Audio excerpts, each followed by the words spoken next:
I think it's a really common thing in most people's spiritual journey or journey of self-development or self-improvement, where they arrive at a place of wanting to take things less personally and be less emotionally reactive. The problem is that the vast majority of the time, that's just an exercise in futility, and people become more confused, more angry, more frustrated, more depressed, more mentally wound up, because what they're doing is not something that's what they're doing is something that they don't really understand, and it's done in a way that is coming at it from the wrong angle. What I mean by that is we all relate to the world and other people through our subjective personal identity. So if you're saying, oh, well, that's bad, or I shouldn't do that anymore, then you're already setting yourself up for failure. What I think is a better way, a more useful way, is coming at it from genuine understanding, genuine insight, and developing genuine internal capacity within ourselves. Because ultimately, if something is invisible in ourselves, more often than not, we're going to be less likely to see it in other people, and we're going to be more likely to just react to it and have no actual understanding or comprehension of it. So the first thing to understand that I think is kind of important is that IQ is a spectrum, intelligence is a spectrum, and we're all on different places on that. And some things will absolutely positively always be pearls before swine. Some people will just never get things, never understand things, never want to understand things, and it's a waste of everyone's time and energy to try to wish that we're different.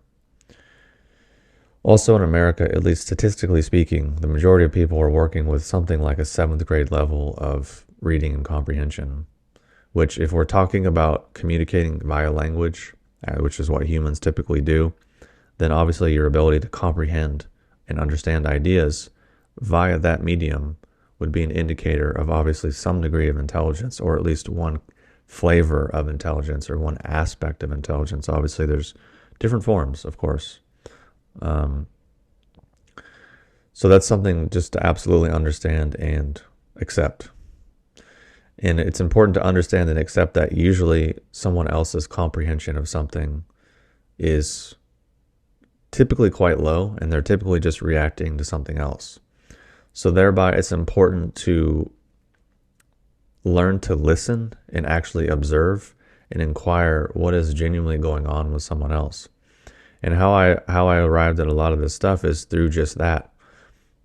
Through, times when I would feel anxious or self-conscious or whatever things in my life I was dealing with at that time, I just would be like, well, let me listen to see what people are actually hearing, what they're actually responding to, and what they're actually aware of. And I realized it's all pretty quite low.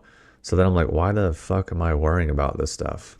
Like, why am I caught up in all this stuff that obviously has no real matter, no impact or no real matter in the situation? So it was like, I didn't force myself. I'm like, oh, me being this way is bad, so I should try to be better. I was like, well, no, let me just try to understand this situation for what it is.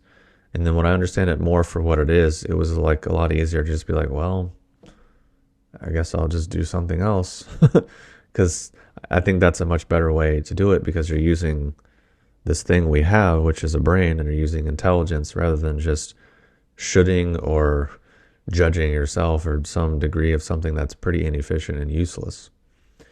And it's important to understand that ourselves and most other people are just first and foremost emotionally reactive, and then we're using logic or some form of rationale, no matter how poor or how broken or poorly organized that it might be, to then justify those emotional reactions.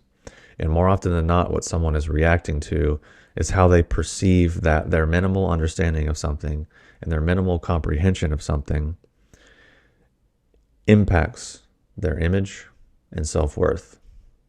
It's like, oh, I hear something and I think that I agree with it, and it's what I already think, feel, and believe, so I feel good, and I give it a thumbs up, and I think that person's great. Oh, I hear something that I don't agree with, or makes me feel somehow like I'm less than, so I don't like that person, I don't like that view, so I need to say something or do something, try and shoot them down. And that's honestly how I think a lot of people function. Might be bitter, might be harsh, might be an uncomfortable part of reality that people don't want to consider. But if you're going to say that you're like interested in self-development or spirituality or personal development or evolution or growth or healing or change or transformation or any of those things, then I hate to be the bearer of bad news, but part of that's going to be uncomfortable.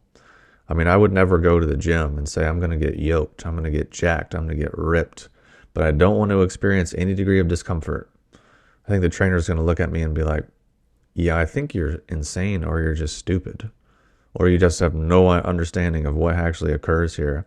Or I'm going to be like, I want to be an ultra long distance marathon runner, but hey, my criteria is that I don't want to feel uncomfortable. I don't want to do anything uncomfortable. I don't want to face any uncomfortable aspects about myself. I don't want to have to do any work. I don't want to do any self-reflection or accountability or responsibility. And I think that coach is going to look at me like, yeah, I think come to the wrong place, my friend. You might be the first one. You might be this rare, insane, once in a eon person that can be the exception, but every other person that's ever been great at this has had to do these things, at least as a foundational piece. So good on you. So I say this because it's a great place to start to look at these mechanics within oneself and become aware of our own ability or lack thereof to actually hear, comprehend, and understand others and situations in a more clear capacity, and to be able to see to how much and how often and to what degree we are actually distorting situations and living in a straight confirmation bias, which the vast majority of the time is more so what people are doing, which I've talked about in previous videos. And practically speaking, if something's really invisible in ourselves, then we're not really going to see it in others. And if we haven't actually developed any genuine understanding or insight into a situation, then it's much less likely that we're going to be able to react to it or do anything with that situation in a way that's functional, useful, or productive. And more often than not, what we're going to default to is just emotional reaction, which if that's the thing we're trying to get out of, then obviously we might want to take a different approach.